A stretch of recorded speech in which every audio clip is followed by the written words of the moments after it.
Wùmí látẹ̀sínwá ẹ ṣé o, Wùmí látẹ̀sínwá ẹ ṣé o.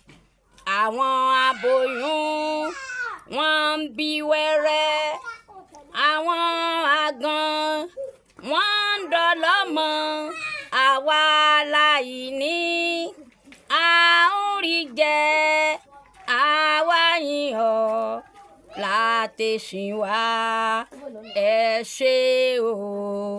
Látẹ̀sínwá Wùmí ẹ ṣé o, Ọlọ́run látẹ̀sínwá ẹ ṣé o. Àwọn aboyún wọ́n ń bí wẹ́rẹ́, àwọn àgàn wọ́n ń dọlọ́mọ, àwa aláìní a ń rí jẹ, àwa yìn ọ́ látẹ̀sínwá ẹ ṣé o. Àwa yìn ọ́, àwa yìn ọ́, àwa yìn ọ́, bàbá mi ẹ ṣé o. Hallelujah. Ayọ̀ ni o, ayọ̀ rẹpẹtẹ. Mo kí Ọlọ́run lórí ayé mi. Mo kí gbogbo ẹ̀yin olólùfẹ́ wa jákèjádò àgbáyé tẹ́ ń wo iṣẹ́ mi, ẹ̀ ń wo gbogbo orin mi. Gbogbo ẹ̀yin tẹ́ ń wo gbogbo orin mi, tẹ́ ń bá mi subscribe síbẹ̀, tẹ́ ń bá mi like ẹ̀, tẹ́ ń bá mi share ẹ̀. Ọlọ́run Olódùmarè á ṣàánú ẹ̀yin náà. Níbi gbogbo àánú Ọlọ́run kò ní ká kúrò lórí ayé yín. Tó bá kù díẹ̀ ọmọ olóró jìn sí kòtò, mọ̀nàmọ́ná á ṣiṣẹ́ ìmọ́lẹ̀ fọmọ Ọlọ́run. Ṣé ti rí ọpẹ́ ni mo wá dá, ìyìn báyìí òun ni mo wá yin Ọlọ́run lógo lórí ìgbé ayé mi.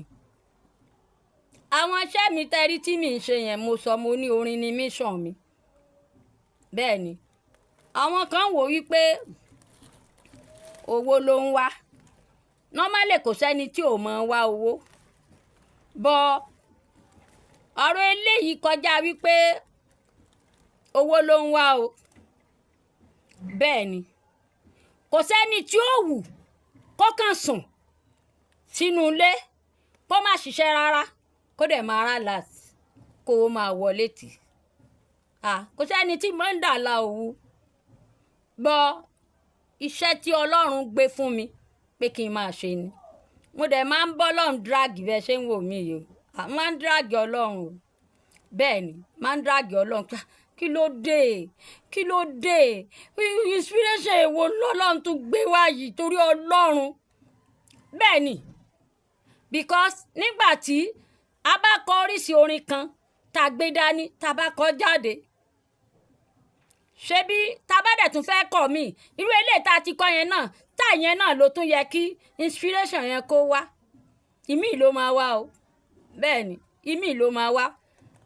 Nínú àwọn tán jẹ́ ọmọ báǹdì mi gan, tá bá fẹ́ gbéṣẹ́ jáde tá fẹ́ wọ studio, tá bá fẹ́ ṣe rìhásà tán bá dé báyìí, rìhásà tí mo bá ṣe rìhásà fún wọn, rìhásà tí n bá ṣe fún wọn lénìí, orin tí mo bá compose tá bá kọ tán bá ti mọ̀ lénìí, tó bá tún dọ̀la tán bá tún dé ìmí tún ni wọ́n á gbé wá tí màá tún kọ. Mo lọ́rẹ̀ẹ́ kan wọ́n ń pè ní Simisoluwa, ìyá mama. Ó ní àwọn orin tá ń kọ wọ̀nyí tó jẹ́ pé àwọn tó ń kọjá ní ẹ̀yìnkùlé wọ́n ti ń kọ ní chọ́ọ̀chì. Èwo wá la fẹ́ gbé jáde, èwo la fẹ́ gbé wọ studio. Màá ní èmi gan kò tiẹ̀ yé mi. Màá ní torí nǹkan tó ń gbé wá ni. Wọ́n á máa ń bọ́ lọ́n drag pé ó ti dáa kò sí wàhálà. Nígbà tí n bá kọ́ ń kọ́ ṣé iṣẹ́ dandan ni kí n kọ́ ni. Ẹ wo bí ó bá di ní ọjọ́ kan, eegun ẹja ó há mi ní ọ̀nà ọ̀fun. Inspiration ìbátúndé ayérayé. Inspiration ò tún dé. Eegun ẹja tó há mi lọ́fun láti bí ijọ́ mẹ́rin lẹ̀ yìí tí mo ti ń pọ̀ tí ò jáde. Ọ̀nà ọ̀fun ti ń dùn mí náà. Ọ̀nà ọ̀fun ti ń dùn mí. Báwo ni kí n ṣe kọrin? báwo ni kí n ṣe kọrin eléyìí tẹ́ tún gbédè yìí àbí ó wá di wípé tí n bá ti sùn tí n bá ti ń jí báyìí orin yẹn ni màá kọ jáde orin yẹn ni màá kọ jáde ẹ ti dà kò sí wàhálà ẹ máa lọ wọ túdíò ẹ mọ̀ kéèyàn máa bọ́ lọ́n drive níwájú ọlọ́run onímájẹ̀mú bí mo ṣe wọ túdíò báyìí mò ń ka capella orin yẹn lọ́wọ́ eegun ẹja yẹn mo dẹ̀ rí lórí ahọ́n mi báyìí mo kàn dẹ̀ ṣe kí ni mo kàn rọra na ọwọ́ mu ni. Onímájẹ̀mú ayérayé mo tún dé ayérayé mo tún dé ọlọ́run ọ̀rọ̀ wá fún mi lọ́rọ̀ sọ ayérayé mo tún dé. Mo kàn rọra nawọ́ mú eegun ẹja yẹn kúrò lórí ahọ́n mi ni. Mo wá bẹ̀rẹ̀ sí flow láti ìgbà yẹn nu ti jẹ́ wípé tán bá ti gbé inspiration orin yẹn wá màá mọ̀ wípé mission tọ́lọ́run gbé fún mi iṣẹ́ ìránṣẹ́ tọ́lọ́run gbé fún mi ó náà ni gbogbo oríṣiríṣi orin tó ń gbé wá because orin tó yẹ kó pín fún 100 èèyàn tó wá pín fẹ́mi tó kó fẹ́mi nìkan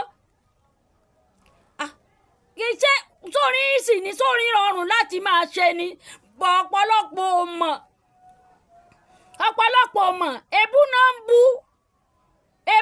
bú oníṣẹ́ ni èmi ò ń ṣe oníṣẹ́ o mi ò dẹ̀ ń ṣiṣẹ́ láàrin ọwọ́ ń kákò ọlọ́run ló ń gbé wá fún mi gbogbo inspiration yẹn ọlọ́run ló ń gbé wá fún mi mi ò mọ̀ Wùmí mo dúró ọwọ́ mi ò tó sí mo bẹ̀rẹ̀ ọwọ́ mi ò bẹ̀rẹ̀ mo dúró ọwọ́ mi ò tó sí mo bẹ̀rẹ̀ ọwọ́ mi ò bẹ̀rẹ̀ Wùmí mo sá pamọ́ orí mi ò sá pamọ́ wọn lórin ní kí n ní akọ Wùmí mo sá pamọ́ orí mi ò sá pamọ́ wọn lórin ní kí n ní akọ mo dẹ̀ ń kọ́ ẹ gbọ́ Ọlọ́run láàyè nínú ayé mi ẹ má jẹ́ kí n ya wèrè torí mission tí mò ń rí nìyẹn torí mo fẹ́ wo tàkù ọ̀tálá mo fẹ́ wo ti gbogbo àwọn tó ń yọ sùtì ètè síra wọn láì kì í ṣe mi ó wá fẹ́ sú mi fẹ́ máa kọ́ mọ́ àmọ́ mission tí mo rí ni wípé tí mi ì bá kọ́ mọ́ ọ̀tá mi á ya wèrè ẹ jọ̀ọ́ ẹ má jẹ́ ń ya wèrè mò ń wo gbogbo ń tẹ̀yìn èèyàn tẹ̀ ń sọ mò ń lísìn sí mò ń gbọ́ kì í ṣàṣejù bọ́ ìgbà tó sú mi mo fẹ́ fi sílẹ̀ kí n má kọ́ mọ́ kò ń ṣe dandan iṣẹ́ pọ̀ téèyàn lè ṣe inú ayé I am a journalist odikọ presenter ni mí oníròyìn ni mí owó ń wá ń bẹ̀ kì í ṣe pé kò tó owó ń bẹ owó ń wá ń bẹ̀ mo lọ́fíìsì mo ń ṣaláàrí náà mo ní ṣọ́ọ̀bù mo ń ta rẹ́kọ́ọ̀dù mo ń mákẹ́ẹ̀tì orin mo ń ta aṣọ mo ń ta bàtà mo ń ta fóònù àwọn èèyàn mọ ọ́fíìsì mi àmọ́ orin yìí ó máa ń nà lé mi lọ́rùn ni àwọn orin wọ̀nyí ń nà lé mi lọ́rùn ni ó dẹ̀ sú mi fẹ́ kọ́ mọ́ àmọ́ tó ta mi rí ni wípé tó o bá ti kọ́ mọ́ wàá ya wèrè mi dẹ̀ fẹ́ ya wèrè I am a star so wá dáa kólú ẹ̀ kàn bọ́ sí títì kó máa fọwọ́ méjèèjì dá mọ́tò dúró mo gbọ́ nìkan jáde ó wà lórí YouTube channel Wùmí Òkọ̀rọ̀ TV ó sú mi o ọlọ́run wá ràn mí lọ orí òkè ni mo gbà lọ tí mi ti kọrin yẹn ó sú mi o ọlọ́run wá ràn mí lọ ó wà ń bẹ́ẹ̀ ó sú mi kì í ṣe pé kò sú mi ẹ̀yin èèyàn gbogbo ọ̀rọ̀ tẹ́ ń sọ ni mò ń gbọ́ kì í ṣàṣejù mo fọlọ́run bẹ̀ yín ẹ jọ̀ọ́ nítorí ọlọ́run ẹ má ka gbogbo àwọn orin tí mò ń kọ yìí ẹ má kà kún àṣejù ṣé ẹ bá dẹ̀rọ bá ṣe jù ní ẹ̀yin náà gbìyànjú ẹ̀ kẹ́ ẹ wò ó bó ṣe yìí sì tó agbára ọlọ́run á jẹ́ kó rọrùn fún gbogbo wa ìfẹ́ kàn ní kẹ́ ẹ máa bá mi fi download ẹ̀ kẹ́ ẹ máa bá mi subscribe síbẹ̀ kẹ́ ẹ máa bá mi fi like ẹ̀ kẹ́ ẹ máa bá mi share ẹ̀ lágbára ọlọ́run àwọn ọmọ tiyín náà wọ́n á rògo lò ẹ̀yin náà á rògo lò lágbára